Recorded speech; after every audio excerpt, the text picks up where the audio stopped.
Tu vois, aujourd'hui, un corps de ferme avec du terrain et l'objectif, c'est de diviser. Alors, tu gardes toujours, toi, tout le lot, mais tu divises en plusieurs lots, appart, maison, que tu mets, une partie en location l'année, une partie en LCD et le terrain, il est vu un petit peu comme un futur camping. C'est-à-dire que tu auras des sortes de gîtes, des cabanes en bois dessus, des mobil-homes. Dis-toi, tu auras jamais ton bac, mort. Tout ce que tu veux faire dans la vie, déjà, bah, tu y mets un terme aujourd'hui parce que tu y arriveras pas. Donc en fait, j'ai été, par l'école vraiment mis dans ce moule-là et je voulais pas. En fait, je me suis dit: «Je suis capable de faire autre chose, autrement et c'est pas les gens qui vont me dire ce que je dois faire» et c'est là que je me suis dit: «Ça peut être intéressant de comprendre un petit peu le mécanisme de l'être humain, la personne, comment il fonctionne mal et essayer d'aller choper un modèle qui est pas trop déconnant pour moi». Enfin, ils commencent à 8 heures pardon, le matin et ils finissent à 20 heures, 21 heures le soir.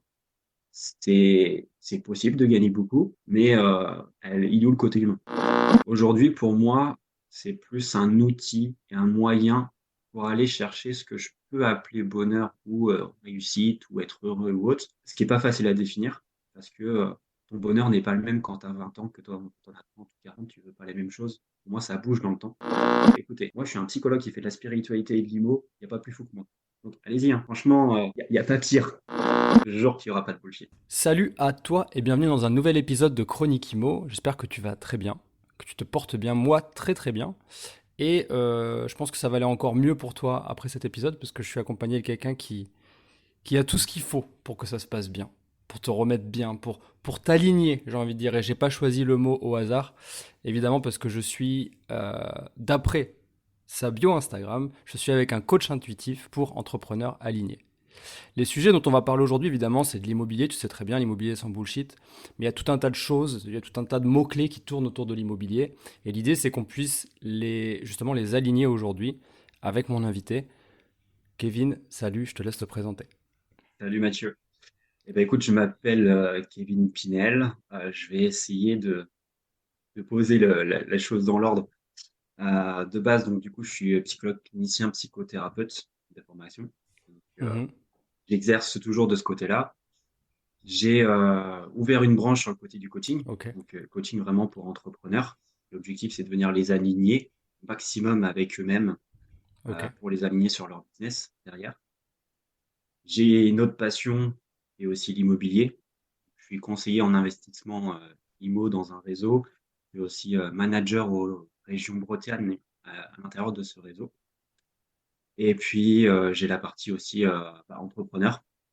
Donc j'investis moi Ouais. personnellement, que ça soit dans Ouais, ouais, l'IMO ou t'avais, dans autre chose. enfin, tout s'est aligné plus tard, mais tu avais déjà exploré chacune des branches de manière indépendante, un petit peu investi, un petit peu entrepris. Ouais, c'est ça. Et du coup, ça fait quand même assez long. Donc, comment tu te présentes en soirée? C'est quoi la façon la plus simple de te présenter? Si je te rencontre en soirée, tu me dis quoi? Alors si je te rencontre en soirée, j'aime bien en fait toucher un petit peu, la curiosité des gens et voir comment ils réagissent. C'est-à-dire que la majeure partie des soirées que je peux faire, c'est autour de l'entrepreneuriat, de l'IMO en général. Donc du coup, je me présente comme un psy et les gens en fait ils bug. Ouais. Ils disent: «Il y a un truc qui va pas». C'est qu'on est dans une soirée IMO, entrepreneuriat et j'ai un psy devant moi, qu'organise ou qui est en lien et en Ouais, fait ils comprennent pas et moi j'aime bien. ouais, c'est ça. J'aime bien parce que ça casse le truc. Le psychologue Ouais. investisseur. Bon, je sais pas. Ah Ça punch carrément. pas mal. C'est plutôt. Ok, super. Bah écoute, merci pour cette présentation. Moi, je t'avoue que j'ai été très intrigué par les différents messages, les différentes publications sur les réseaux que tu fais. Et c'est comme ça un petit peu que je suis venu à toi et qu'on a discuté. Enfin, je me rappelle plus de la genèse de ça, mais dans tous les cas, j'aime beaucoup ce que tu transmets. Il y a un côté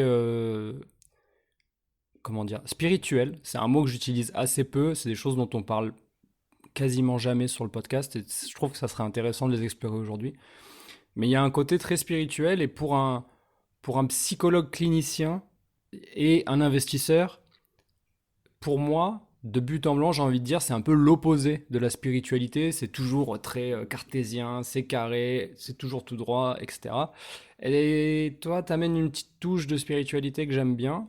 Et donc, ça fait partie des sujets dont on pourra parler un peu plus tard dans cet épisode. Est-ce que tu peux, s'il te plaît, nous remonter un petit peu le temps, et nous parler de ton background, comment t'en es arrivé là, enfin arrivé à ce que tu fais aujourd'hui, quel a été le cheminement pour te lancer dans l'immobilier notamment, alors que évidemment, si tu es psychologue, c'est que tu as étudié la psychologie, que tu étais plus dans un cursus scolaire voilà, tracé pour Ouais, faire ça. carrément. Bah, le, l'entrepreneuriat, pour moi, remonte vraiment depuis très, très, très longtemps, mais même au niveau scolaire. C'est-à-dire que c'est là que j'ai posé les Ok. bases, entre guillemets, de mon entrepreneuriat et de mon mindset, de me dire vraiment qui j'étais. Là où je peux remonter, en gros, c'est au collège où c'était, bon, je pense comme la majeure partie des gens, pas forcément la meilleure période. Et ouais, c'est vraiment pas Hmm. top. Et du coup, le moment collège, moi, m'a permis de me dire, c'était pas le meilleur moment parce que c'était la tête du turc de certaines personnes.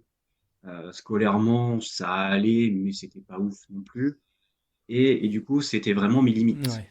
C'est-à-dire que la société, je la voyais comme vraiment destructrice. Je voyais vraiment ce que c'était les effets de groupe. C'est-à-dire que si tu faisais pas partie d'un groupe, d'un gang, parce que tu portais pas telle marque, telle couleur, tout ce que tu veux, Ouais, les voilà, bah, du modes, coup, tu étais ouais. complètement rejeté. Et ça, je l'ai très vite vu, sauf que je l'ai pas forcément complètement intégré. C'est-à-dire que j'étais spectateur et je comprenais pas. Après, tu as... T'étais en cursus public, Kevin? Ouais, ouais. Ouais, école publique, ouais. Et donc, du coup, après, arrivé au lycée, bah, j'ai découvert complètement un autre domaine, en me disant que là, tu peux t'intégrer à tout le monde, vraiment si tu le veux. On va pas forcément venir te chercher, mais par contre, on va pas te repousser, on va pas t'exclure. Deux écoles, deux mondes différents. Et en fait, c'est là que ça a posé les bases un petit peu de ma façon de voir les choses. Parce que moi, quand je suis rentré en psychologie, en fait, c'était vraiment pas forcément destiné pour moi à la base. Parce que moi, j'étais dans le côté de l'art. C'est-à-dire que je dessinais beaucoup, je faisais de la musique, je fais toujours, mais voilà, c'est vraiment le côté artistique. Et je me suis dit, tiens, ça y est, Ouais. moi, je veux faire, je crois que c'était bac STI, art appliqué, je vais aller là-dedans et autres. Et quand je suis arrivé en fait en terminale, on m'a dit, bah, écoute, pour rentrer là-dedans, il faut avoir 16.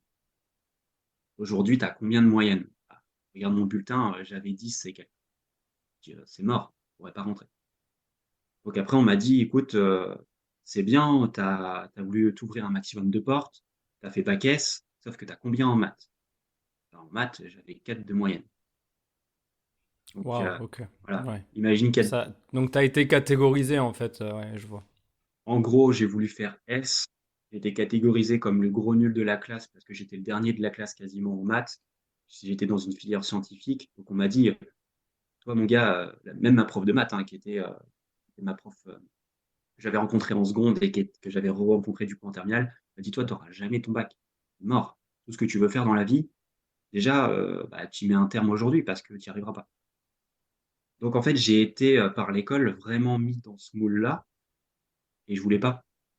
En fait, je me suis dit: «Je suis capable de faire autre chose, autrement et c'est pas les gens qui vont me dire ce que je dois faire». C'est vraiment là que j'ai Hmm. capté la chose. Bon, je te passe un petit peu les épisodes, mais en gros, j'ai doublé ma moyenne au bac. Je suis passé de 4 à 8. Bon, c'est pas ouf, mais voilà, ça m'a permis d'avoir mon bac, en fait, à 10,00 pile poil. J'ai Ok. eu mon bac, je suis passé et du coup, je suis rentré en psychologie. Bah, j'avais fait mes vœux quelques mois avant parce que moi, j'adorais tout ce qui était philo. Je pense que tu peux le voir un petit peu Yes. dans les publications. J'aime la philosophie, j'aime un petit peu cette réflexion tout autour de la psychologie. Et je dis, bon, bah, je vais pas faire philo, je vais pas faire prof de philo, ça me saoule en soi, je vais pas faire ça. Mais ce qui s'en rapproche le plus, en Ouais. fait, c'est la psycho. Et c'est là que je me suis dit, ça peut être intéressant de comprendre un petit peu le mécanisme de l'être humain, la personne, comment il fonctionne mal, et essayer d'aller choper un modèle qui est pas trop déconnant pour moi.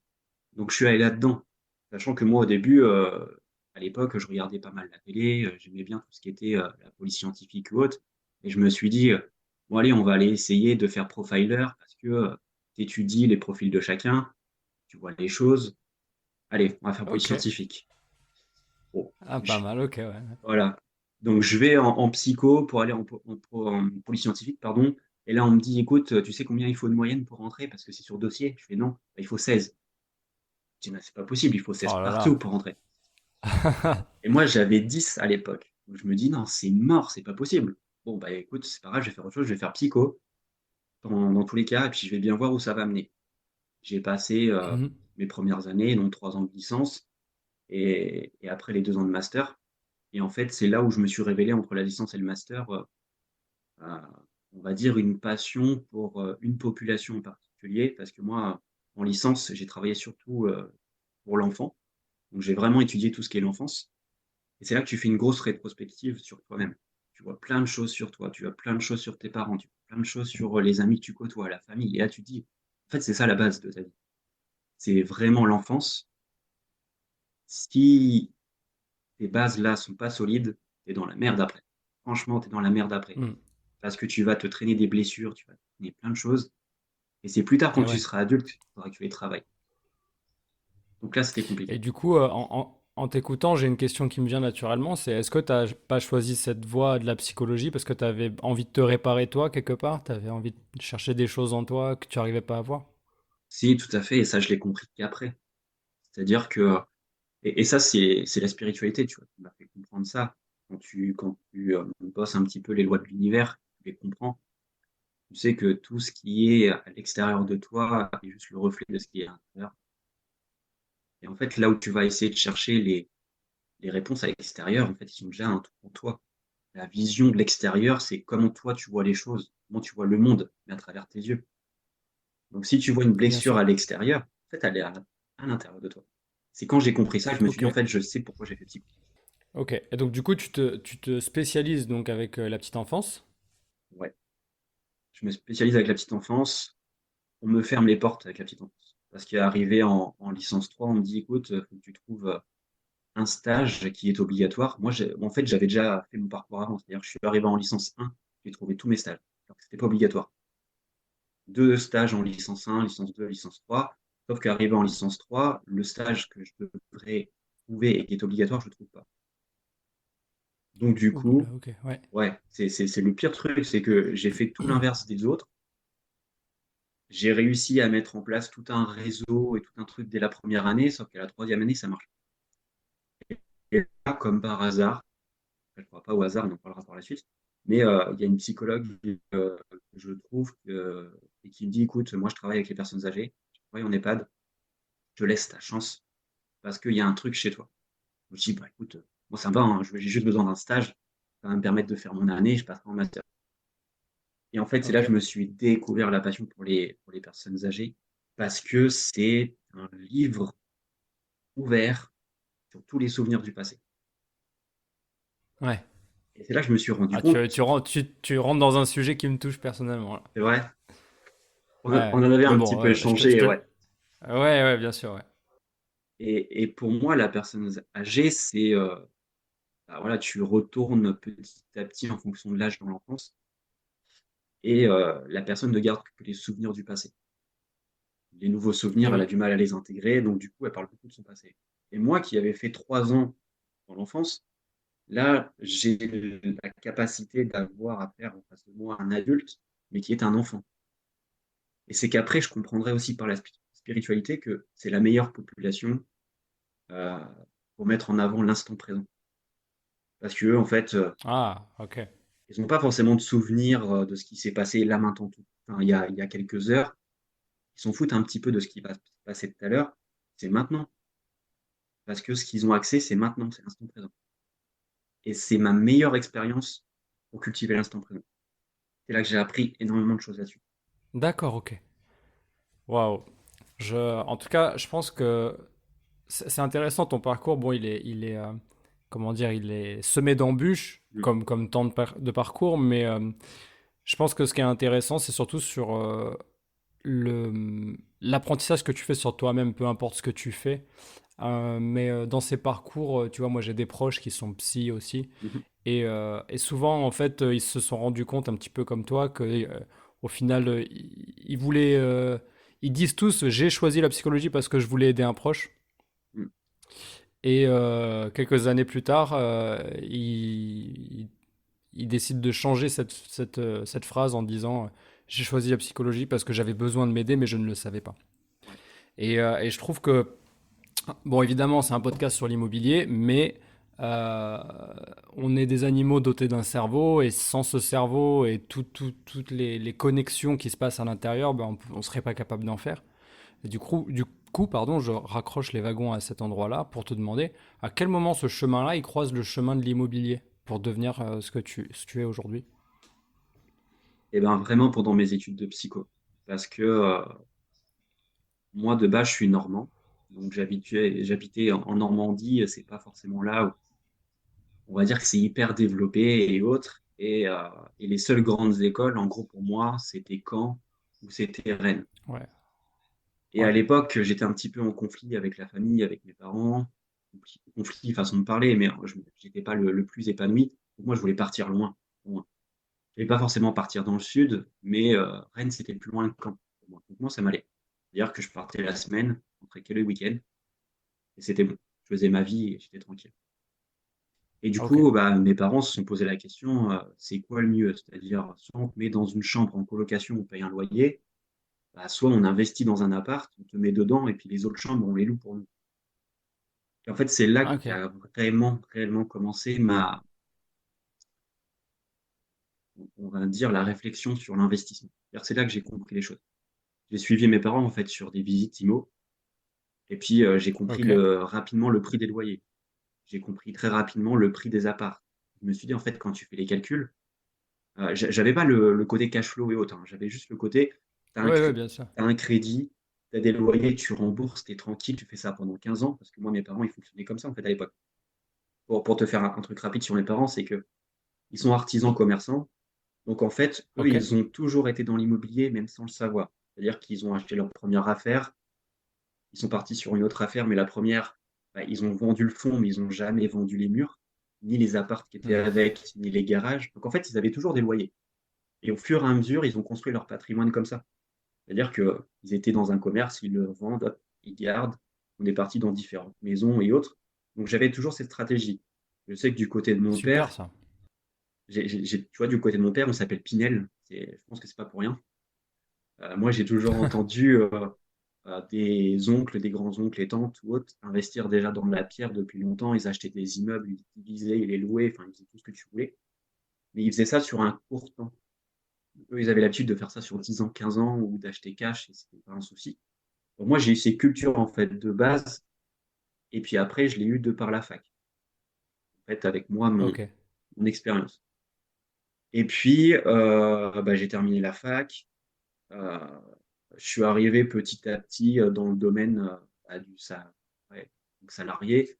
Ça me plaisait pas parce que euh, parce que j'avais pas assez de liberté, mais dans la liberté, je veux dire, c'est quand j'allais voir par exemple la structure, je leur disais, voilà, moi j'ai tel projet, parce que moi je suis vraiment dans la création ou autre, j'ai tel projet, ça coûte tant, mais voilà comment on peut réduire les coûts, ça va vraiment coûter pas cher. Et en fait, Ouais. ouais, ouais, t'inquiète pas, ton projet il est intéressant. Et ça mettait 6 mois, un an et demi, 2 ans.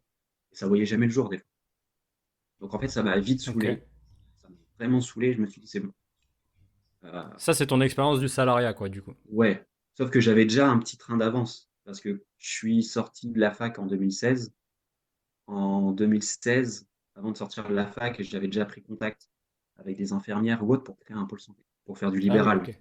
Donc peut-être là, c'est l'ADN de tes parents qui ressort Ouais, directement en te mettant dans la tête que bah, l'entrepreneuriat, même à petite échelle, ça vaut le coup, quoi. Même de commencer jeune, quoi. c'est ça. Et surtout qu'en plus, à la fac, on m'avait dit, mais surtout ne fais pas ça. Tu sors de la fac, tu n'as pas d'expérience, tu veux devenir psy en libéral, tu vas te cracher.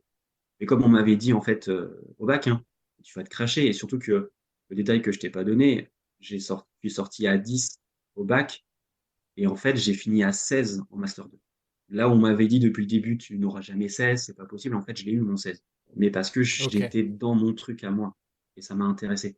Et c'est ça qu'en fait, j'ai ressorti beaucoup d'expérience là-dessus en me disant que tu as beau être une personne qui a des capacités, mais si tu n'es pas dans ton bon environnement, si les facteurs extérieurs Ouais, ne c'est t'aident ça. pas, tu vas te cracher. Bah, bien sûr. Ok. C'est sûr. Demande à un poisson de monter à un arbre, il n'y a pas beaucoup de chances qu'il y arrive. C'est mort, voilà, c'est ce que disait Einstein quand il comparait le singe et le poisson et autres. C'est exactement ça. Donc, c'est juste pas possible. Mais quand tu es dans ton domaine, tu un petit poisson dans l'eau, bah, c'est bon, quoi. Ça marche. Ok. Ok, bon bah super, merci pour l'explication du comment t'es arrivé jusque-là. Et on va rentrer dans les questions un petit peu plus techniques. Et Mmh. donc je sais pas si t'es au courant dans le podcast, mais il y a une petite, il y a une obligation légale, j'ai envie de dire, mesdames et messieurs. Donc Kevin, je vais te demander de poser ta main sur le livre magique de Chronique Imo Je pose la main. et, et de répéter après moi, je jure qu'il n'y aura pas de bullshit. Je jure qu'il y aura pas de bullshit. Super, merci à toi. Alors c'est parti. Est-ce que tu peux me dire, c'est quoi ta relation à l'argent? Purement l'argent qu'on dépense tous les jours, le salaire qui tombe sur ton compte, le loyer, etc. Bon, on a un petit peu compris avec la coloc à Rennes, mais vas-y, Mmh. c'est quoi ta relation à l'argent? Ma relation à l'argent, elle a énormément évolué. C'est-à-dire que, jusqu'à il y a peu de temps, pour moi, c'était une finalité en me disant, «Ouais, c'est cool». C'est-à-dire que, j'avais pas beaucoup d'argent au début quand j'étais étudiant, je survivais. Quand j'ai commencé après en tant que psy, c'est pareil, tu avais pas des salaires de malade, donc du coup, tu survivais et je me suis dit: «Mais en fait, je veux des gros salaires, je veux gagner beaucoup d'argent parce que du coup, je serais heureux, je serais bien, je pourrais m'acheter plein de choses» Hmm, et le jour où j'ai commencé, en fait, à gagner plus, bah, je me suis dit: «Tiens, je peux m'acheter» et en fait, ça me rendait pas plus des heureux. choses. Ouais, je peux acheter des Ouais, choses, mais vraiment dans le côté matériel les de la chose. choses. Ouais, complètement. C'est Posséder. Jean-Jacques Goldman qui avait fait une chanson, Les choses. Ouais. Eh, ok, et donc, attends, du coup, j'ai juste envie de briser un mythe là tout de suite maintenant pour nos auditeurs. Les psychologues sont-ils vraiment riches? J'ai envie qu'on en discute de ça, là. Est-ce qu'ils gagnent vraiment bien leur vie, les psychologues? Combien on prend en début de carrière, combien on prend un patient qui vient de voir, c'est quoi le tarif? Alors tu parles alors là, tu parles vraiment là en libéral ou tu parles en côté salarié? En libéral, en libéral. Libéral, alors, c'est intéressant ta question sur la relation à l'argent parce que, moi, tu vois, pour, toute transparence, je fais payer la séance 46 €. Je vais payer Ok, 46 € la séance qui dure entre 45 minutes et 1 heure. Sauf que si je fais oui, un comparatif avec les autres praticiens, pardon, qui sont dans le coin, ils sont en moyenne à 50 € et ça, c'est ouais, en campagne. Tu vas en ville, ça va jusqu'à, on va dire 80 €, 85 € la séance. ouais. Donc tu vois un petit peu En le fait, bêta. si je te pose la question, c'est parce que je te disais, j'ai des proches Mmh. qui sont du métier aussi. Et il y a un mythe sur le fait que le psychologue, c'est un peu c'est le docteur qui gagne très très bien sa Mmh. vie parce que tu lâches un billet de 50 balles pour 45 minutes. Et que combien de fois. En fait, le calcul dans la tête des gens, c'est combien de fois 45 minutes le psychologue combien de fois il peut se caler des rendez-vous en fait dans sa journée. Bah, sauf qu'en réalité, c'est pas du tout comme ça que ça fonctionne. Non. Généralement, 45 minutes données à aider, c'est tout autant de temps qu'il faut pour récupérer. Ouais. Il y a aussi toute la partie taxation, parce qu'évidemment, tu prends pas 50 balles en payant zéro impôt. Bah, non. Et puis, faut savoir que la psychologie, c'est quand même.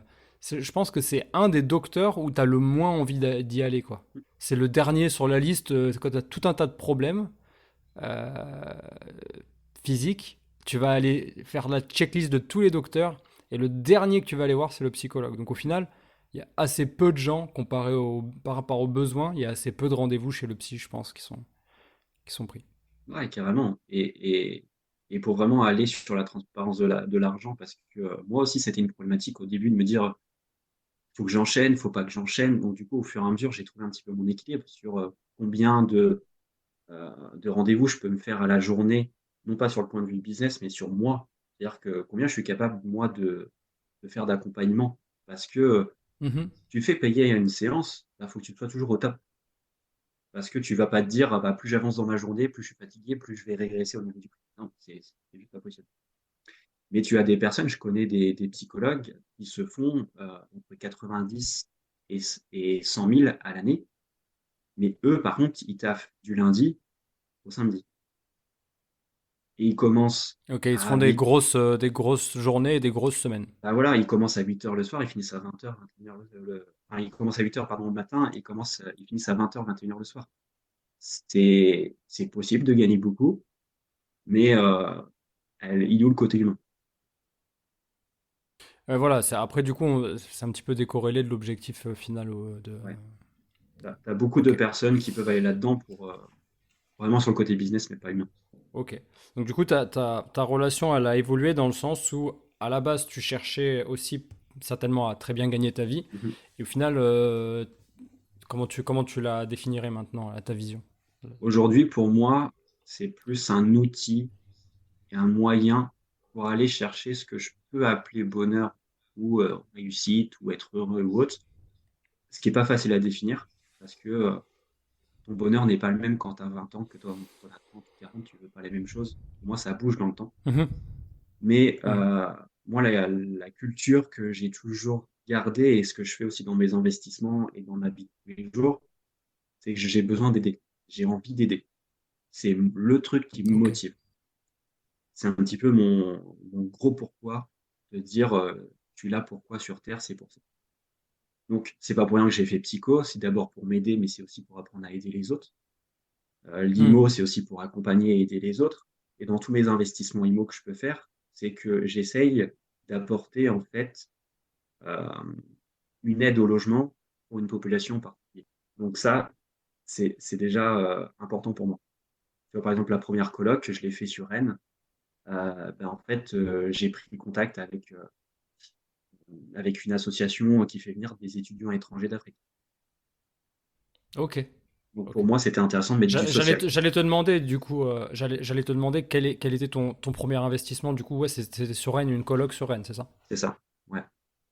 Je me suis très vite rendu compte qu'il manquait de logement déjà pour moi et puis pour les autres. Et puis en fait, comme j'étais à la fac, je voyais beaucoup de personnes étrangères qui avaient du mal à intégrer. Donc du coup, je me suis dit, bah voilà, c'est ça qu'il faut que je fasse. Je fais une coloc, je veux mélanger du social parce que je fais partie de la communauté du social. Et du coup, j'ai pris contact avec une association étrangère et puis ça s'est passé comme ça. Et aujourd'hui, je travaille Ok. quasiment exclusivement avec eux. Ah ouais, ok. C'est eux qui te remplissent tes logements. Ouais. Ok, waouh. C'est intéressant.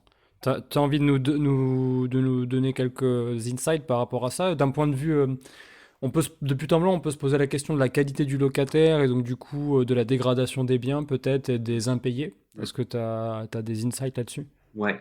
Alors, on se fait tous des stéréotypes et tout ce que tu veux là-dessus, en se disant que Bien sûr. l'étudiant étranger va prendre au soin de ton logement et autres. J'ai eu la comparaison avec des personnes françaises parce que j'avais deux personnes, excuse, qui étaient français qui sont venus au tout début quand j'ai acheté l'appart, c'était déjà loué en fait. Donc du coup, Ouais. j'ai eu des Français, et puis après j'ai mis des personnes étrangères. Et en fait, les personnes françaises ont dégradé beaucoup plus le bien que les personnes étrangères. Ouais, ouais. Donc peut-être que je suis tombé sur deux mauvaises personnes, et c'était comme ça, et c'était pas grave. Mais en fait, je me suis rendu compte que ta dégradation, elle est pas pire. Et que justement, ces personnes, étudiants étrangères, viennent dans un monde un peu plus défavorisé que nous. Et donc du coup, quand ils arrivent, Ils ont une, ils ont une vision autre. Ils se disent en fait, bah, c'est déjà bien ce que j'ai. Parce qu'on a ils ont déjà. une sensibilité à la valeur de ce qu'ils ont qui est décuplée C'est ça, comparée à nous, je pense. complètement. Donc en fait, je vais pas dire qu'ils prennent un peu plus soin, mais la valeur, elle est complètement décorrélée de ce que nous, on peut comprendre. La valeur perçue pour eux, mais c'est intéressant parce que Ouais, c'est vraiment mets le bon produit devant le bon client et tu verras que la valeur perçue elle sera décuplée. Si tu la mets devant le mauvais client, mm, tu vas peut-être lui vendre, mais il va pas vraiment avoir le ressenti de la même valeur, quoi. Ok, ouais, c'est ça. très bien, très clair, très clair. Du coup, ma prochaine question c'est par rapport au mode d'exploitation. Est-ce que toi tu as que des colocs? Est-ce que c'est ton mode d'exploitation préféré? Quelle est ta stratégie là-dessus? J'ai commencé sur la coloc. Après, bah, ça a été sur de l'achat-revente, mais en utilisant de l'ARP. Donc, je ne le vois Ok, pas forcément sur le court terme, mais sur le moyen terme. Et puis après, ouais. je suis parti sur l'immeuble, le rapport, genre maison à diviser, et du coup, j'ai fait les trois. C'est-à-dire que coloc, Ok. longue durée et LCD. Que tu as toujours dans ton parc aujourd'hui. Et donc, du coup, c'est. Ouais, tout à fait. Donc, j'ai mis les trois exploitations différentes en même temps, en me disant que bah, voilà, ça me permet de tout sécuriser, ça me permet d'aller chercher du cash flow, ça me permet de faire du patrimonial, de faire plein de choses. Et puis, un autre projet qui est en cours aussi sur la division de corps de ferme et autres, et de faire de la LCD à l'intérieur et de la longue durée. Ah, ça m'intéresse, ça. Du coup, c'est de la division foncière, c'est de la division parcellaire, de la DP? Ouais, bah en fait, tu vois, aujourd'hui, un corps de ferme avec du terrain, et l'objectif, c'est de diviser.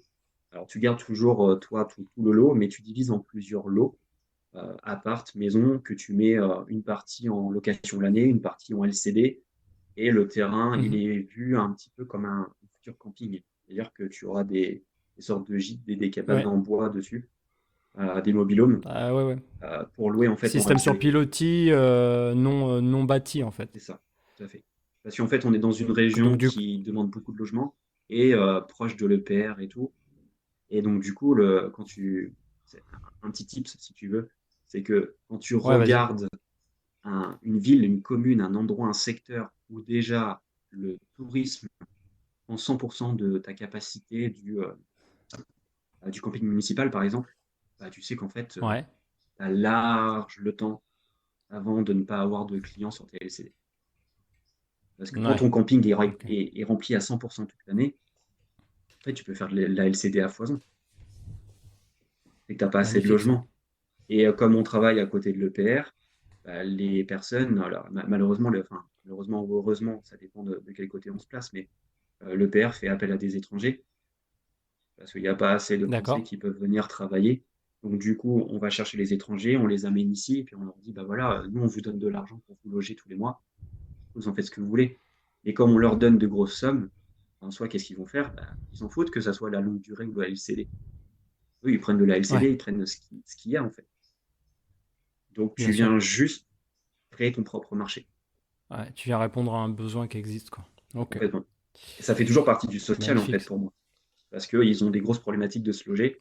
Donc, tu leur offres la possibilité de se loger, mais dans des conditions assez saines, quoi. Ouais, c'est vrai que souvent les travailleurs étrangers, quand ils viennent sur le site d'exploitation, généralement ils sont une dizaine dans le même logement. C'est toujours un peu mal. Ouais, C'est pas très bien géré et les conditions d'hygiène sont toujours un peu déplorables. Ok. complètement. Mais en tout cas, c'est un sujet qu'on pourra, quand tu l'auras développé, au plaisir Mhm. de revenir sur le podcast Mhm. pour en reparler. Pour en reparler. Est-ce que tu gères toute la partie justement gestion ou est-ce que tu délègues? On va dire 50-50. Ce que je peux gérer, je gère. Ce que je peux pas gérer, Ok. je délègue. C'est-à-dire que tout ce qui va être LCD, de toute façon, je ne gère pas. Ah ok, ouais, Ouais, ça j'ai marche. pas envie de me prendre la tête avec ça parce que pour moi, je pars du principe que oui, ok, tu vas faire des économies, mais c'est pas là ma zone de génie, c'est pas là où que je vais être le meilleur. Donc je préfère utiliser ce temps pour faire des choses où moi je me sens bien, je me sens bon et je pense que je peux être performant. Et puis laisser ce taf à des gens qui sont compétents et qui sont pros dans le domaine. Voilà, Ok. c'est ma façon de voir les choses. Donc après, bah, j'arbitre. La coloc, pour l'instant, c'est de mon côté que je gère à 50-50. Sinon, la longue durée, je gère parce que c'est pas ce qui est le plus compliqué. Ouais. Mais c'est vraiment en fonction du type d'exploitation. Ok, ça marche. Et peut-être à terme, la coloc, t'aimerais la déléguer ou pas? Ouais, quand ça va vraiment gonfler au niveau du nombre de biens, je pourrais pas tout Ouais. gérer. Donc du coup, je pense que je vais arriver à déléguer au fur et à mesure. Mais et après, ça dépend vraiment de quelle coloc, parce que voilà, la coloc sur Rennes, la dernière fois que j'y suis allé, ça faisait 2 ans, il n'y avait pas été. Je n'avais pas eu de turnover depuis 2 ans. Donc, que veux-tu déléguer pendant 2 ans? Tu payes une conciergerie pour. Hello, je me permets de couper cet épisode en plein milieu pour t'annoncer que j'ai ouvert un fil Telegram pour ceux qui se passionnent vraiment sur l'immobilier rentable.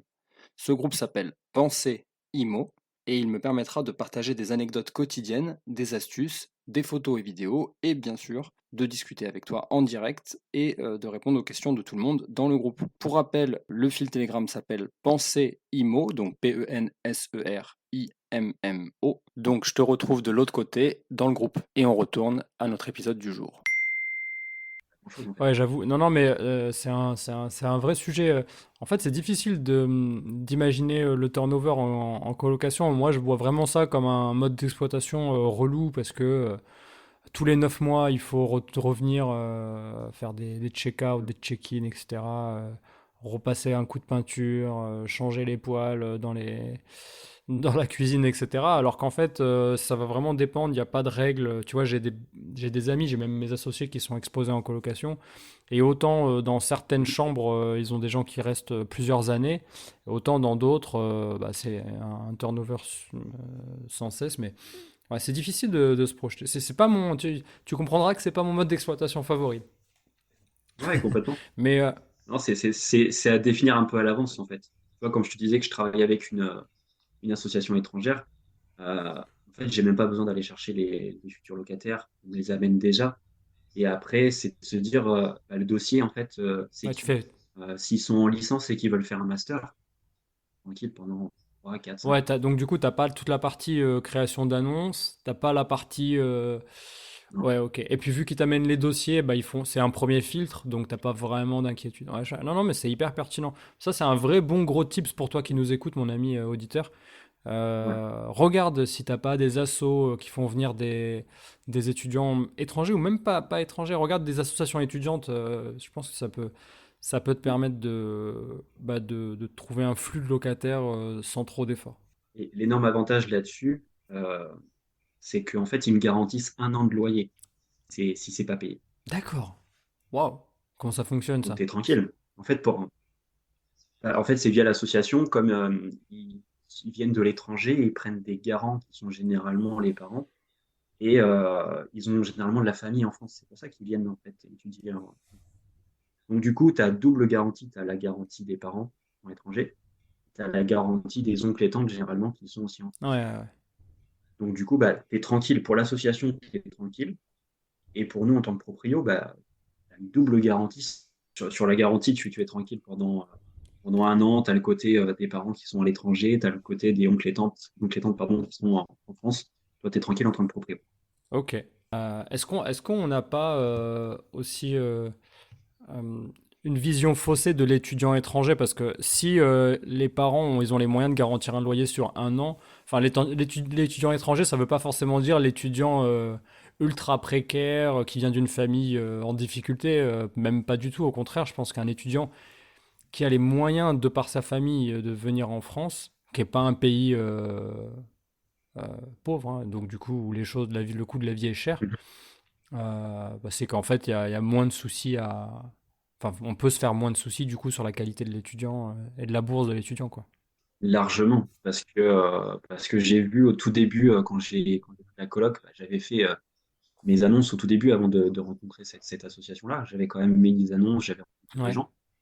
Et, euh, et en fait, je pouvais avoir des profils, par exemple, des parents qui venaient avec leurs enfants qui me disaient, bah, écoutez, moi je gagne le SMIC, j'ai un crédit à payer, ou même je suis encore locataire. Donc ça va être un peu compliqué, mais c'est jouable, mais c'est un peu compliqué quand tu regardes un petit peu les impôts, tu fais bon, c'est tout juste. Et à côté, tu as une famille étrangère qui te dit, moi je peux donner 1 an de loyer d'avance, pour garantir. il n'y Ouais, a pas de ouais. souci. Ah non, mais Pour garantir, ne pose pas la question, ok. en fait. C'est que d'une, si tu peux apporter un côté social, bah, tant mieux. Et si en plus ton projet IMO est viable, encore plus grâce à ça, bah, Ouais. et c'est juste. C'est quoi justement en parlant de projets immoviables, c'est quoi le pourcentage de rentabilité recherché là avec tes colocs? Tu vas taper du combien là? Alors moi, quand je l'ai acheté, j'arrivais à trouver, on va dire sans, je vais pas dire sans trop forcer, mais j'avais du 12 Ok. à l'époque. Ouais, aujourd'hui, je 12%. pense, je Aujourd'hui, pense sur Rennes, c'est un peu plus compliqué aujourd'hui. ouais, aujourd'hui, si tu trouves du huit, c'est déjà bien. Tu es plus entre 7 et Ok, 8. très bien. Donc dans tout ça, c'est quoi ta relation aux travaux? T'as acheté ces colocs avec des travaux à faire? Il y avait vraiment beaucoup à retaper. C'est quoi? C'est le système du déficit, l'ULMNP? Comment t'as fait ça? Ouais, j'ai commencé là-dessus sur LMNP. Les travaux, au début, je me suis dit, j'ai envie de voir certaines choses. En fait, j'ai besoin de comprendre les choses en fait, je le fais dans l'autre sens. J'ai besoin de faire pour Ouais, comprendre. Et ensuite, j'ai plus besoin de faire. C'est-à-dire que les travaux, je me suis dit, bah voilà, il y a des gros travaux, je vais pas tout faire. Par contre, tout ce qui est peinture, tout ce qui est ameublement, tout ce qui est sol ou autre, ça, c'est pas hyper compliqué. Je peux trouver des gens qui vont m'aider ou je peux le faire moi-même, c'est pas ça un t'as souci. fait ça par exemple, ça, dans les colocs? Ah ouais. Ouais, ouais, ouais. sur la coloc, j'ai fait venir des artisans. J'ai trouvé une entreprise. Ils ont fait toute la cuisine, ils ont fait toute la salle de bain. Ils ont tout refait à zéro là-dessus. Donc, je venais sur le chantier toutes les semaines, plusieurs fois par semaine. Je regardais comment ça va, comment ils faisaient. Je discutais avec les artisans qui étaient là et j'avais besoin de comprendre, j'avais besoin de Ouais. voir. Et puis après, j'ai fait l'autre partie. En gros, il me restait quasiment, on va dire, 50-40% du job à faire en travaux.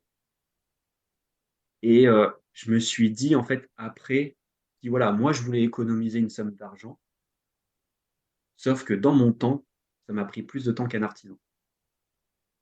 Donc, elle est où la corrélation entre le temps que j'ai perdu et du coup l'argent aussi que j'ai perdu? Hmm.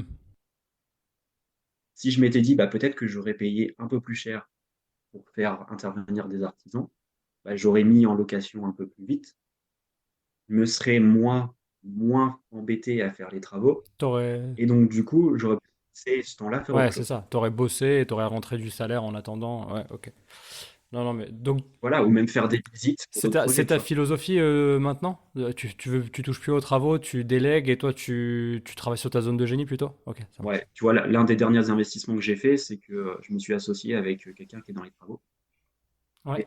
Et en fait, on a trouvé notre façon de faire, c'est-à-dire que moi, on a trouvé le bien, la visite ensemble et autres du projet, sauf qu'après, de l'offre d'achat jusqu'à l'acte authentique, Mhm. soit c'était ma partie, et puis lui, il a sa partie travaux, où il gère jusqu'à la fin. Ça ne veut pas dire qu'on s'entraide pas, ça veut dire qu'on est référent de chacun de sa partie, Bien sûr. et ce qui te Ah permet ouais, très de gagner pertinent. du temps. Très pertinent. Je me retrouve dans cette symbiose-là. Mhm. Est-ce que tu peux nous décrire l'investissement dont tu es le plus fier? Nous raconter l'histoire de cet investissement et et de pourquoi tu en es fier aujourd'hui. Bah, écoute, je ne sais pas si je serais capable de te dire j'ai un invest plus fier qu'un autre, parce que j'essaye toujours d'être fier de chaque invest, parce que j'essaie toujours de mettre du côté social dedans. Ah Mais voilà, voilà qui nous fait une réponse de Normand. Ah bah voilà. t'as bien que oui, t'as bien que non. Non, en fait, je pense que c'est quand même le tout premier sur cette coloc dont on parle depuis tout à l'heure, parce que Ouais, je c'est vois, là je vois. où, dans la théorie, tu as énormément de connaissances, et en fait, une fois que tu es dans la pratique, tu sais rien. Et tu fais tout au fur et à mesure, c'est ton expérience qui te permet de savoir, en fait, d'apprendre réellement les connaissances. C'est les connaissances terrain qui t'apportent vraiment cette profondeur. Et là, tu te dis, ouais, en fait, c'est parce que tu as mis les mains dans le cambouis, que tu as été faire des visites, que tu as été faire de la négo, plein de choses. Ouais, et c'est cette base, en fait, qui m'a permis derrière, quand je suis arrivé dans le côté pro de l'IMO, quand j'accompagne les clients l'autre aujourd'hui, en fait, c'est tout ça qui m'a appris, de par cette première coloc, à connaître mes propres tips, à aller chercher les bonnes négos, aller chercher tout ça. Parce que ma coloc, moi, je l'ai trouvée sur le bon coin, mais je ne l'ai pas trouvé sur le bon coin facilement. C'est-à-dire que j'ai fait l'inverse de ce que font les acquéreurs. Je te donne le petit tips, c'est que je suis allé sur le bon coin, j'ai mis les personnes qui louaient leur appart, et en fait, j'ai récupéré les contacts de toutes les personnes. Je leur ai envoyé un mail, je leur ai dit bonjour, je suis un acquéreur, est-ce que vous vendez le votre bien? Donc, tu en as beaucoup qui m'ont dit, je suis en train de mettre une annonce pour la location, tu viens de me dire que tu vas acheter mon bien. Je dis, bah oui, pourquoi pas. Et en fait, c'est comme ça que j'ai trouvé mon bien. Je l'ai acheté largement en dessous du marché parce que le gars, c'était un Parisien. Et ça l'embêtait en fait de faire des allers-retours tout le temps parce que lui, en fait, il savait pas gérer sa coloc. Il prenait des profils qui étaient pas top, donc il revenait quasiment tous les mois. Il me dit: «Ouais, moi, ça fait 2 ans que je l'ai, c'est bon, on sépare».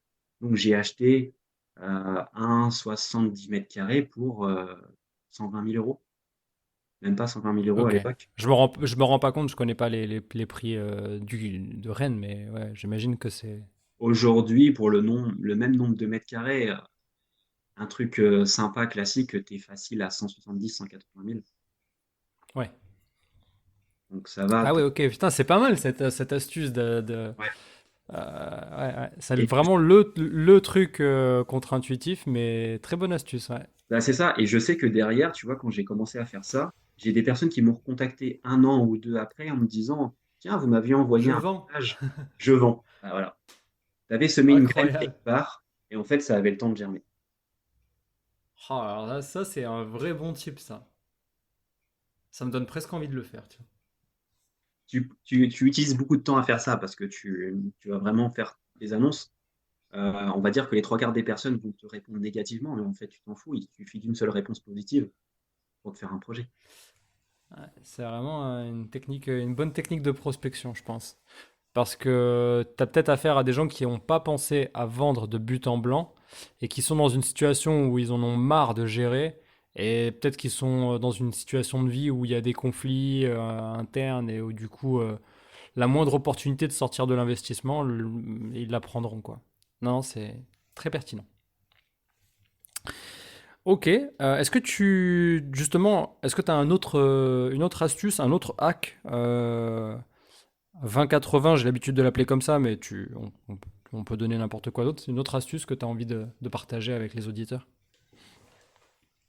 Pour moi, le meilleur 80-20 et 20-80 qui sont souvent par la suite, c'est ton réseau. C'est-à-dire que Ok, moi, mon réseau, j'ai commencé à le mettre en place dès que j'ai commencé à faire des recherches. Et c'était pour du côté perso, donc en tant que particulier. Et en fait, je me suis rendu compte par la suite, une fois que je suis devenu pro, bah, je pouvais déjà utiliser ce réseau-là. Il était là. Donc, bah, à l'époque, tu m'aurais posé la question à l'époque du Kevin quand il faisait sa prospection. Je me disais, écoute, je fais du one shot. Moi, je veux juste acquérir et ça s'arrête là. Et tu me poses la question, du Kevin aujourd'hui qui est le côté pro, il dit, attends, fais gaffe parce que l'agent que tu rencontres là, bah, dans 3 ans, peut-être que tu peux le revoir. Il sort de nulle part, il t'apporte un prospect, il t'apporte un bien, tu sais pas d'où, et en fait, tu fais c'est affaire ça. avec. Ouais. Donc, il faut toujours entretenir sa relation avec n'importe qui. Heu, j'ai même eu l'exemple, je te donne l'exemple et que j'ai capté hier, heu, sur autre chose, hein, sur l'entrepreneuriat. C'est Ouais. que j'ai fait intervenir, une personne l'année dernière sur un de nos afterwork à Rennes, sur le dev perso. J'ai Ouais. rencontré sa copine. Et en fait, sa copine, elle me disait, voilà, moi, je fais un business et dans tel secteur. Je trouvais ça intéressant. Et en fait, je pense qu'à l'époque, elle n'était pas encore assez, en gros, pour faire simple, au niveau d'aujourd'hui. Et puis bah, là, Ouais. j'ai checké les stories depuis quelques temps et surtout hier. Et là, je vois qu'en fait, elle organise l'un des plus gros événements de spiritualité en France. Et c'est elle What? l'organisatrice. Sauf que je l'ai Ok. rencontrée il y a un an. À la charbonner, quoi. Voilà. Donc, c'est de se dire que n'importe qui que tu peux rencontrer, sur l'instant présent, tu peux te dire: «Bon, bah, voilà, tu te rends compte, c'est cool», mais surtout ne jamais, mettre de côté les gens parce que tu sais jamais, toi, d'abord, ce que tu peux leur apporter et tu sais jamais ce qu'eux, ils peuvent t'apporter en retour. Donc il faut toujours rentrer dans ce côté, donne, donne, donne tout ce que tu peux, sans attendre en retour. Ne te prends pas la tête là-dessus et l'univers sera assez sympa pour te rendre les choses. J'aime beaucoup ça d'ailleurs. Moi, j'ai certainement, bon, je me rends pas compte là où on est en train de discuter. J'ai pas d'exemple à donner, mais ça m'arrive toutes les semaines de rencontrer des gens, de les revoir, de me faire des réflexions. Tu sais, je passe beaucoup de temps en voiture, donc des fois, j'aime bien me retrouver avec moi-même, couper la musique, couper les podcasts, Mmh. réfléchir sur les personnes que je viens de voir dans la journée. Tu vois, prendre le temps de me repasser en boucle ce qu'on s'est dit. Même des fois, des discussions anodines, ça peut vouloir. Il y a des messages subliminaux, faut essayer de les comprendre. Mmh. Non, non, je pense que tu as raison. Et la transition est toute trouvée justement, parce que ma prochaine question, c'est de te demander à toi, du coup, question très personnelle, c'est quoi la place de la psychologie dans ton quotidien d'investisseur IMO, du coup? Elle fait, 100 partie de ma vie parce que pour moi, c'est la base. C'est-à-dire que avant de parler d'immobilier, avant de parler de business, tout ce que tu veux, on est des êtres humains et si tu es pas en capacité de comprendre comment fonctionne l'être humain et comment, ça fonctionne, comment ça marche, comment ça communique, bah, en fait, tu pars réellement face à un mur parce que, bah, si tu essayes pas de savoir, bah, la personne qui est en face de toi, pourquoi elle est là, qu'est-ce qu'elle veut faire avec toi. Peut-être qu'aujourd'hui, elle est pas dans son assiette, peut-être qu'elle est dans un moment d'euphorie. Enfin, tu arrives pas à capter tout ça, tu arrives pas à essayer de Hmm. comprendre et rentrer en relation et en communication avec elle là-dessus, bah, on va dire que tu as perdu 50 du game. Parce que le Ok. reste, tout ce qui est business ou autre, c'est un plus, c'est pas forcément la finalité. Moi, je préfère miser sur l'humain en disant: «Écoute, là, aujourd'hui, on discute, on communique, Euh, bah, mais je vais pas me dire avec une personne, voilà, moi je suis venu pour tel projet. Je suis venu pour te rencontrer, pour parler de quelque chose, pour échanger, pour donner, je donne, et on voit ce qu'on peut faire. Maintenant, si la finalité est là, dans 1 heure ou demain, c'est de faire un projet ensemble, on le fait, mais tu le fais pas dans ce premier principe de base. Tu le fais vraiment pour le partage et l'échange. Mais du coup, est-ce que ça veut dire que dans ton quotidien, à chaque fois que tu rencontres quelqu'un, de manière peut-être en mode déformation professionnelle, euh, est-ce que tu vas tout de suite d'abord penser à la partie, même en immobilier, à la partie psychologique de la personne? C'est ça que tu veux dire? Ouais. Donc tu vas te demander quoi? C'est quoi les questions que tu te poses? Bah, déjà, alors ça dépend à qui tu as affaire. Si c'est des agents ou autres, bah, tu vas essayer de t'intéresser à est-ce que ça fait longtemps qu'ils sont dans l'IMO? Pourquoi ils font de l'IMO? Heu, est-ce que, le bien qu'ils ont à vendre, ça fait longtemps et pourquoi ils ont été le chercher ou comment ils l'ont trouvé? Quelles notions ils ont et quelles relations ils ont avec leur propre bien, c'est-à-dire qu'ils ont en vente? C'est-à-dire, est-ce qu'ils le voient comme un bien matériel ou ils le voient comme un bien avec une histoire? Parce que quand tu as un agent devant toi qui te raconte l'histoire du bien, en te racontant l'histoire des propriétaires, là tu te dis, cette personne, heu, elle te vend une histoire, elle te vend un concept, elle te vend un projet, elle te vend pas juste des chiffres. Et là, du coup, tout de Ok. suite, tu vas avoir une autre, relation avec cette personne. Tu vas te dire: «Écoute, il y a un truc à creuser, quoi». Et surtout si les gens te disent après je le vois très vite, hein, si les gens sont ouverts ou pas, ça c'est de par mon intuition et ma sensibilité. Me dire, «Bah, voilà, cette bâtisse, ça fait un moment», elle me raconte toute l'histoire et puis bon, des fois quand j'y vais, je me sens pas bien, là tu creuses, tu rentres dans l'humain et tu dis: «Ah, pourquoi vous vous sentez pas bien? Qu'est-ce qui s'est passé?» Et là ils me disent: «Ouais, mais vous allez me prendre, j'ai pas trop envie d'en parler, vous allez me prendre peut-être pour un fou». Et là, je lui dis: «Écoutez, moi, je suis un psychologue qui fait de la spiritualité et de l'IMO, il y a pas plus fou que moi.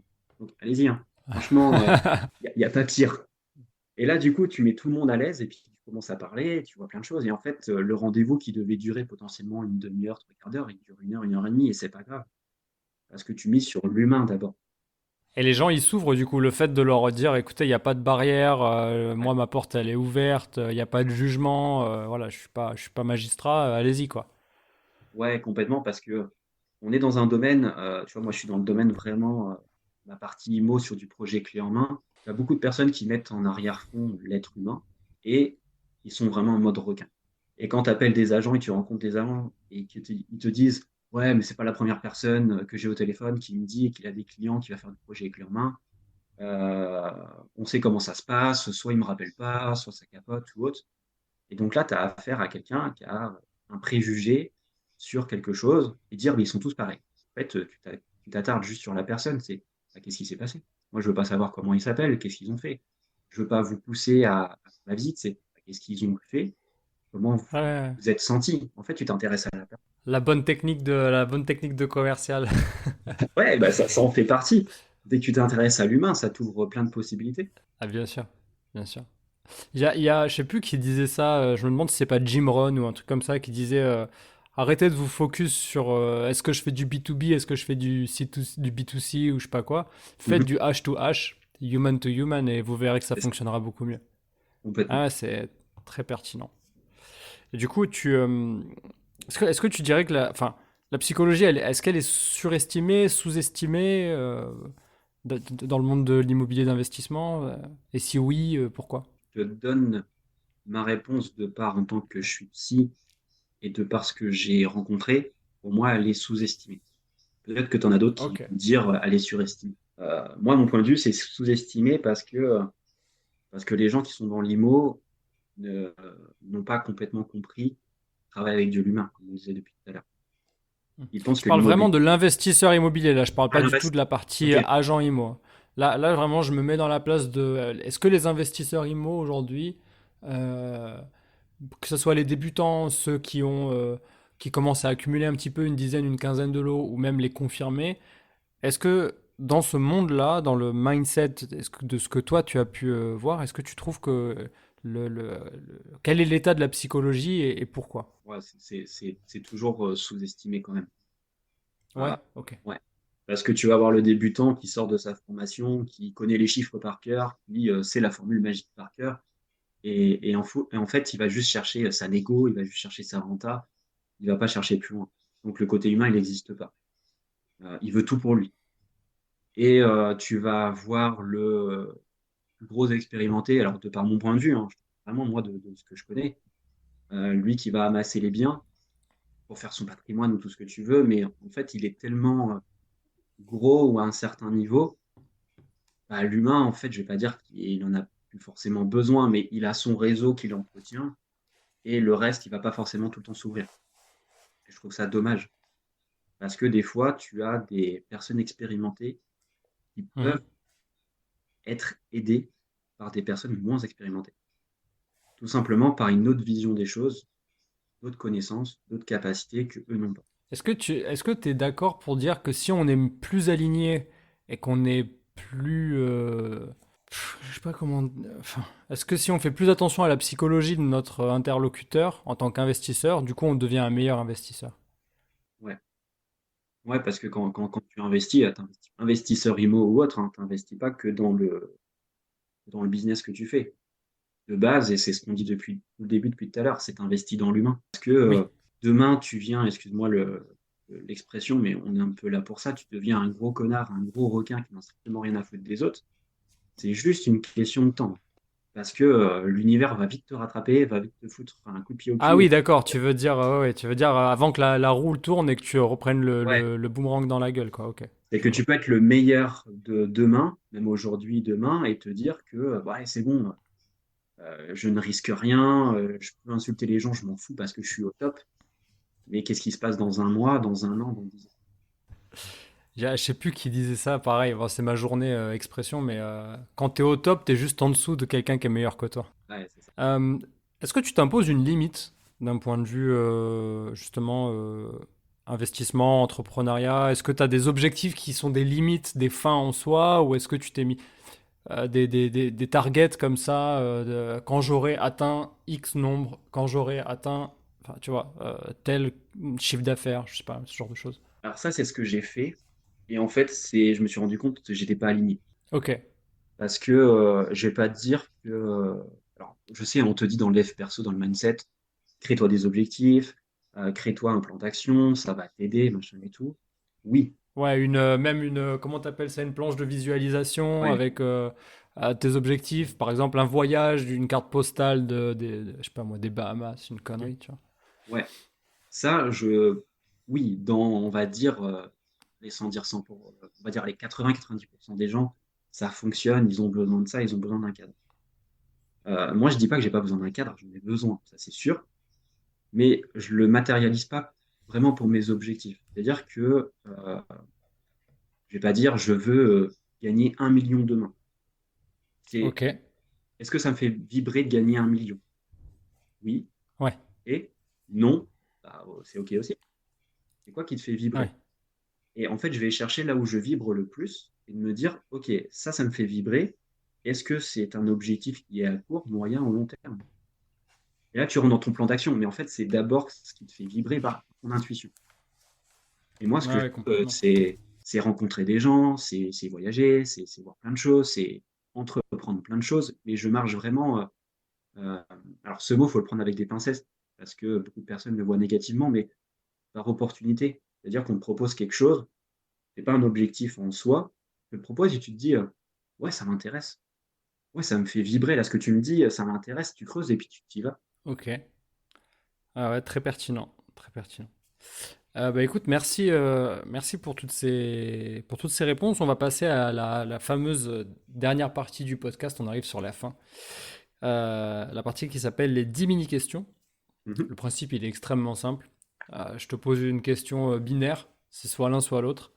Ok. Euh, bon, tu as le droit voilà, t'as le droit d'apporter une petite dose de pourquoi tu Mhm. choisis et peut-être que tu n'auras pas envie de te positionner. En bon normand que tu es. Ouais, c'est Euh, compliqué.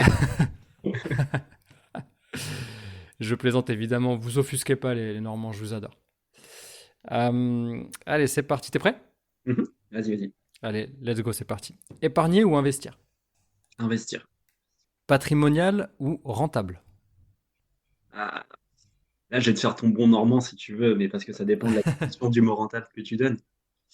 Euh, Évidemment, évidemment. Ouais. voilà, mais je vais dire quand même un rentable. Rentable? Ouais. Après, moi, Ouais. généralement, ce que je fais, c'est que j'arrive à mixer un peu les deux. Hmm. Et je vais investir dans des lieux où je sais que patrimonialement, niveau patrimoine, c'est intéressant et que c'est aussi rentable. C'est juste que tu n'auras pas la grosse renta que tu pourrais avoir, mais en fait, c'est assez pour moi, en fait, c'est pas grave. Ouais. Puis peut-être qu'à la sortie, quand tu sors de l'investissement, bah, ta rentabilité, elle est là, quoi, quand Ouais, tu fais c'est ta ça. culbute. Ok. Allez, on continue. Crypto ou bourse? Aujourd'hui, aucun. Et ça m'intéresse pas. Ok. Très clair. Rénover soi-même ou faire rénover? Mhm. Faire Bon, rénover, là, je crois que t'as répondu tout à l'heure. Se lancer en direct ou se former avant? se lancer. Se lancer? Ouais, parce que Lancer la boule de neige? ouais, c'est ça. Parce que se former, c'est bien. Alors, je dis pas qu'il faut pas rentrer dans le côté, non, non, faut pas se former du tout. Faut avoir des bases. Ouais, Et je vois bien tellement de sûr. personnes que j'accompagne, que ça soit dans la psycho, dev perso, coaching ou dans l'IMO, même spiritualité, qui disent ah, faut que je lise, je lis, je lis, je lis, je lis, je me forme, je me forme. Ouais, quand est-ce que tu passes à l'action? Ouais, Parce que la meilleure expérience, tu vas pas la trouver dans la bibliothèque, tu vas la trouver dans ta vie, quand tu vas te mettre un coup de pied au cul et que tu vas avancer, ouais, tu vas te prendre des ouais. claques. Et c'est là que tu Bien apprends. sûr, bien sûr. Moi, j'ai un truc quand même par rapport à ça. J'ouvre une parenthèse parce que là, c'est quand même. Je trouve que c'est un peu. Bon, évidemment, c'est le jeu, c'est les questions que j'ai préparées et tout. Mhm. Mais je pense que les gens, ils se mettent des vélos dans la tête pour rien. À un moment donné, tu peux très bien te lancer sans avoir les compétences et les acquérir au fur et à mesure. Il faut, quand il faut un projet immobilier, ça se fait pas en 2 semaines. Donc, le fait d'aller faire des visites, ben, quand toutes les questions que tu as sur les visites, tu te les notes. Tu fais tes premières visites où tu n'as pas tes réponses. Tu les poses à toutes les personnes que tu croises en faisant des visites, tu les poses à Google quand tu rentres le soir, tu te notes les réponses, et tu continues. Après, quand tu es à l'étape de l'offre, eh ben, tu te poses toutes tes questions sur Google, tu vas chercher les réponses en vidéo YouTube ou aux personnes que tu rencontres. Enfin, je sais pas, à un moment donné, Vraiment. je sais pas, c'est rarement de l'instantané, tu vois. C'est pas je clique sur un bouton et tout de suite il y a la conséquence. Donc, tu peux. Un projet immobilier, le temps que tu fasses ton offre, qu'elle soit acceptée, tu as perdu une semaine, 10 jours, voire même des fois 2 semaines. Mhm. Le temps que tu ailles chez le notaire quand c'est contresigné, tu as perdu presque un mois. Le temps que tu signes le compromis, que tu aies l'acceptation de l'offre, il y a 2 mois qui sont passés. Le temps que tu ailles la signature authentique, il y a 3 mois et demi, 4 mois. Enfin, à un moment Mhm. donné, 4 mois, tu t'en apprends des choses. Tu peux lire un livre de 200 pages, tu le lis en une semaine. Tu vois? Si c'est que ça. Et Désolé, je après, le... referme cette page. Je me suis un peu emporté, excuse-moi, cher auditeur. Non, non. Mais c'est important aussi. Faut pas que rentrer dans des cases. Faut pas que rentrer dans des cases. Mais faut se lancer à un moment donné. Ok, next. Pleine propriété ou copropriété? On va dire pleine propriété, même si je fais aussi de la copro, ça dépend des copros. Ouais, ouais, ouais. Mais, Ça dépend des lieux. mais si tu devais vraiment te positionner, tu dirais pleine propriété pour. Ouais, parce que t'es le seul gérant, t'es tranquille, tu fais ton truc. T'as des Ok, comptes à rendre qu'à toi-même. ok. Acheter en direct ou passer par un agent? J'ai fait les deux, je suis content des deux. Donc se positionner, ça va être compliqué. Là, c'est le Ok. Normand qui parle. Mais il Ouais, n'y a ouais. pas plus l'un que l'autre. La seule chose qui peut être un inconvénient quand tu passes par un particulier, c'est que le particulier n'a pas forcément les connaissances et ne sait pas comment tu avances. Donc, ouais, mais là, du coup, je fais quoi? Il y a une offre, ouais, mais j'en fais quoi? Après, ouais, mais le notaire. Alors que le pro, en fait, lui, il va déjà guider le propriétaire, son client. Donc, c'est un Hmm. peu plus simple dans le schéma. Après, moi, je suis pas contre payer une com. C'est le job de l'agent. C'est pas un souci. Franchement, c'est vraiment pas un souci. Surtout que derrière, des fiscs, Ouais, bien sûr, bien sûr. Un notaire pour deux ou chacun son notaire? personne notaire. Chacun son notaire? Ouais. Ah, ok. J'ai pas entendu. Team apport ou zéro apport? Je dirais zéro apport. Là, pour l'instant, j'ai tout fait sans apport. Ok. Banque en direct ou courtier? Hmm. Bah, pareil, je vais te dire les deux. C'est-à-dire que soit tu as une très bonne relation avec ton conseiller ou ta conseillère, et du coup, tu peux Mhm. leur passer n'importe quel projet. Soit tu n'as pas cette relation et tu passes par le courtier, parce que lui, il a déjà négocié ses contrats avec les banques. Donc, en fait, en fonction de ton profil, il va t'envoyer dans telle ou telle banque. Donc, c'est vraiment du cas par cas. Moi, je sais que tous les projets que j'ai pu faire, bah, je suis quasiment passé en direct avec ma banque parce que le courtier n'arrivait pas forcément à trouver meilleur que moi. Mais ça, c'est mon cas, moi. Ok. Euh, tous les Non, mais clients, j'ai l'impression, ça s'est avéré dans plusieurs, ça s'avère assez souvent, je trouve, ouais, comme. complètement. Ouais. Donc, c'est vraiment du cas par cas. Et enfin, est-ce que tu as bullshité pendant cette interview? Non, je peux, Jamais. je ne peux pas. Ok. Bah, t'avais juré sur le livre sacré, donc je pense que Ah, puis l'univers va me donner une claque derrière si j'ai menti. c'est ça. Écoute, merci, merci pour tout ça. On arrive à la fin de l'épisode et on va terminer par les deux derniers points. Le premier, c'est la question d'un auditeur. Une question que j'aimerais te soumettre, qu'on m'a posée sur l'Instagram. Donc, pour rappel, si tu écoutes cet épisode, cher auditeur, l'Instagram, c'est Chronique Immo Podcast, tout attaché, chronique avec un S, sur Instagram. C'est une question de Stéphanie. Stéphanie, qui a un logement Airbnb, je te remets le contexte parce que le message est assez long. Logement Airbnb qui est en fin de travaux, qui est prêt à être mis en location sur les plateformes, etc. Mhm. Mais elle, ce qu'elle voulait, c'était le proposer à à une entreprise, notamment il y a une centrale nucléaire à côté. Et tu sais, on avait discuté lors d'une rencontre, à Rennes d'ailleurs, rencontre à Rennes, Mhm. d'un de la possibilité de se mettre directement en contact avec la centrale pour bah, les employés, t'en parlais tout à l'heure, euh, qui, venaient, euh, qui venaient dans le coin. Et elle demande quelle serait la meilleure technique. Est-ce qu'il faut passer par le bon coin ou quels sont est-ce qu'il faut créer une page internet? C'est quoi la meilleure technique pour passer en direct sans passer par Airbnb ou Booking? Bah, là, Stéphanie, si elle a directement le contact de l'entreprise avec qui elle peut bosser, bah, qu'elle passe direct par là. Maintenant, le mieux, c'est de pouvoir créer son propre site internet. Crée ton site, tu développes ton truc, comme ça tu gères tout. Partons du principe qu'elle n'a pas le contact. Elle n'a pas le contact. Elle a plus On de contact. sait, il faudrait qu'elle trouve la personne Mhm. au sein de l'entreprise, mais quand bien même elle la trouve, comment elle fait pour matérialiser le partenariat tu vois? Pour moi, il n'y a rien de mieux que le propre site que tu fais Ok, toi-même. son propre site avec son propre calendrier de disponibilité. Voilà. Ça ne veut pas dire qu'au début, tu ne peux pas être sur Booking ou sur Airbnb, hein. C'est-à-dire que euh, nous, c'est ce qu'on va faire aussi sur certaines LCD, c'est qu'au tout début, on va se mettre sur Airbnb, Booking, on va créer aussi notre Ouais. site. Et en fait, au tout début, un truc intéressant à faire, c'est un petit peu le côté promo sur ton réseau chaud. C'est-à-dire que bah voilà, moi, ma LCD, on est le 2 mars, elle ouvre début avril. Bah, du coup, je fais moins 50% pour les 2 premières semaines à tous mes contacts. Donc, Surtout sur tes réseaux perso, tu fais ça. sur mes réseaux perso. Alors, je mets sur Insta, sur Facebook, tout ce que tu veux.